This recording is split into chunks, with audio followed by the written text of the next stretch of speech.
واقعات پڑھتے ہیں حیران ہو جاتے ہیں. چنانچہ ایک واقعہ تو پڑھ کر یاجز بڑا ہی حیران ہوا.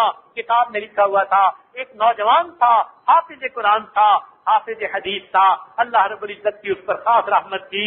ایک دفعہ اس نے نکاح کیا.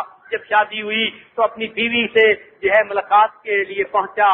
ابھی جو ہے اس وقت ایک سنت ہے کہ 2 رکعت نفل جو ہے وہ پڑھے جائیں, میاں بھی پڑھے بیوی بھی پڑھے, تاکہ اپنی زندگی کی ایک ابتدا اللہ سے مدد مانگ کر کی جائے. چنانچہ بیوی نے تو جلدی سے نفل پڑھ لیے. یہ نفل پڑھنے کے لیے مصلی پہ جو کھڑا ہوا تو قرآن مجید کی تلاوت شروع کر دی. تلاوت کرتے کرتے اس کے ذہن سے خیال ہی نکل گیا. چنانچہ پڑھتے پڑھتے جب اس نے سلام پھیرا تو فجر کی نماز کا وقت ہو چکا تھا.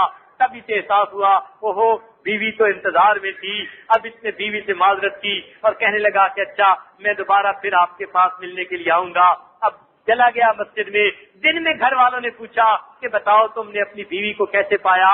اب اس کو تو صحیح تعارف بھی نہیں ہو سکا تھا, کوئی بات چیت ہی نہیں ہو سکی تھی.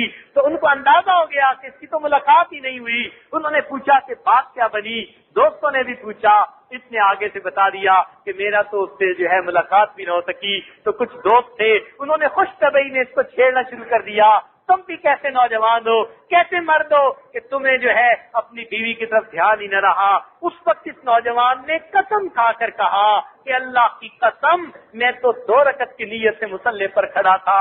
اللہ کے قرآن نے مجھے اتنا مشغول کر لیا, ذہن سے خیال ہی نکل گیا کہ یہ میرے لیے شادی کی پہلی رات ہے. میں معمول کے مطابق قرآن پڑھتا رہا, سلام پھیرا تو صبح صادق کا وقت قریب تھا.